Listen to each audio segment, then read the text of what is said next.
各位好，網上一個聲稱保育歷史的所謂香港民間檔案館，今日網站突然無法登入。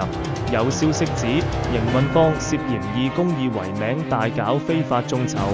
懷疑已經夾帶私討。呢個組織早前喺社交平台相當活躍，打住備份歷史、對抗遺忘嘅旗號，不斷呼籲市民課金訂閱，聲稱經費用作維護伺服器，實際上帳目從來未公開過。佢話為咗公義嘛，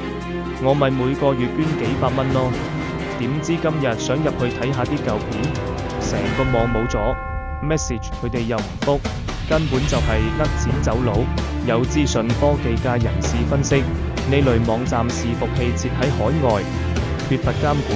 一旦負責人刪節走人，市民啲捐款就真係凍過水，網站被封。其實係早有預謀嘅食人血饅頭，喺度呼籲市民網上捐款要小心求證，